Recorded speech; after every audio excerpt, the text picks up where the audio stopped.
Hello मेरे प्यारे बच्चों, आज का हमारा टॉपिक है शब्द विचार। आज हम बात करेंगे कि शब्द किसे कहते हैं।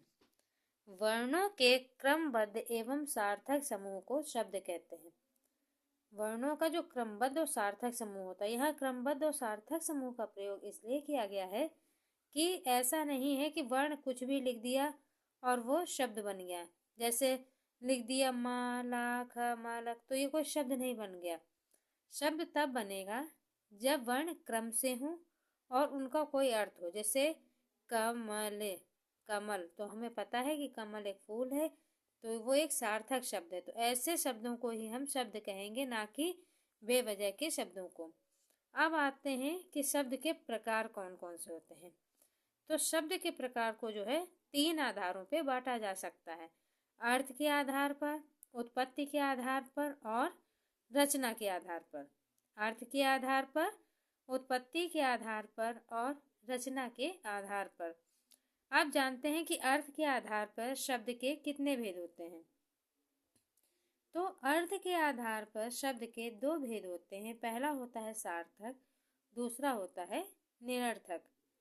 इसी प्रकार उत्पत्ति के आधार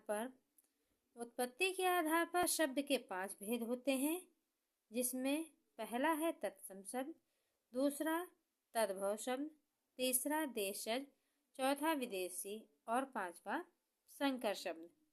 इसी प्रकार से हम बात करते हैं तीसरे प्रकार की, जो कि रचना के आधार पर है। रचना के आधार पर शब्द के 3 भेद होते हैं, रूढ़ शब्द, यौगिक शब्द और योग रूढ़ शब्द। तो इस प्रकार हमने जाना कि शब्द के जो प्रकार होते हैं, शब्द के जो भेद होते हैं, वह 3 आधारों पर आधारित होते हैं। अर्थ के आधार पर, उत्पत्ति के आधार पर और रचना के आधार पर। अर्थ के आधार पर सार्थक और निरर्थक, उत्पत्ति के आधार पर तत्सम, तद्भव, देशज, विदेशी और संकर, तथा रचना के आधार पर रूढ़, यौगिक और योग रूढ़। अब आज हम बात करेंगे सिर्फ अर्थ के आधार पर शब्दों की। उसके बाद दूसरे वीडियो में उत्पत्ति और रचना के आधार पर। तो आइए आज हम जानते हैं अर्थ के आधार पर सार्थक और निरर्थक।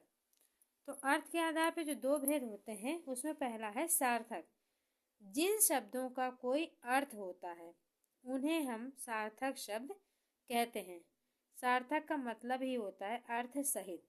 तो वे शब्द जो अपने आप में कोई अर्थ प्रकट करते हैं, वे हमारे सार्थक शब्द होते हैं। जैसे घर, विद्यालय, पड़ोसी, गगन, महल, कई ऐसे शब्द हैं जिनका अपने आप में कोई अर्थ है। तो वो सब हमारे किस में जाएंगे? सार्थक शब्द में। इसी प्रकार दूसरा भेद जान लेते हैं, जो कि है निरर्थक शब्द। निरर्थक शब्द क्या होते हैं? जिन शब्दों का कोई अर्थ नहीं होता है, उन्हें निरर्थक शब्द कहते हैं। अब ये अगर देखा जाए तो होगा कि जब अर्थ ही नहीं है तो इनकी ज़रूरत क्या है। लेकिन ऐसा होता है बच्चों कि कुछ चीज़ें बोलने में हम लोग बोलते समय ध्यान नहीं देते उसका अर्थ है या नहीं है, लेकिन रोज़ की भाषा में वो अर्थ, हमारे जो शब्द होते हैं, वो शामिल हो जाते हैं। तो इस प्रकार के शब्दों को हम लोग निरर्थक शब्द कहते हैं। जैसे कि बच्चों, आप लोगों ने देखा होगा, आप जो है कभी कोई जानवर है या किसी कुछ पास से निकला तो हम लोग बोलते थे हट। तो हट क्या है? किसी कुछ अर्थ है उसका? नहीं। हट, पट, चट, पानी, वानी। पानी तो सार्थक है, पर पानी के साथ वानी, पानी वानी, हाय बाय, चाय शाय। तो ये शब्द क्या है? इनका कुछ अर्थ नहीं है, लेकिन ये हमारे बोलने की भाषा में इस तरीके से प्रयोग में आ चुके हैं, जो हमारी कह लीजिए कि आदत से बन जाते हैं। कभी कभी हम बेअर्थ के शब्द भी बोल जाते हैं। तो ऐसे शब्द हमारे निरर्थक शब्द होते हैं। तो सार्थक मतलब जिनका कोई अर्थ हो, और निरर्थक मतलब जो बिना अर्थ के हों। तो आज हमने जाना कि अर्थ के आधार पर जो 2 भेद होते हैं, वो कौन से होते हैं और कौन कौन से शब्द उनमें आते हैं। कल हम पढ़ेंगे उत्पत्ति के आधार पर और रचना के आधार पर भेद। तो मिलते हैं कल अपने वीडियो के साथ बच्चों। तब तक की बाय बाय।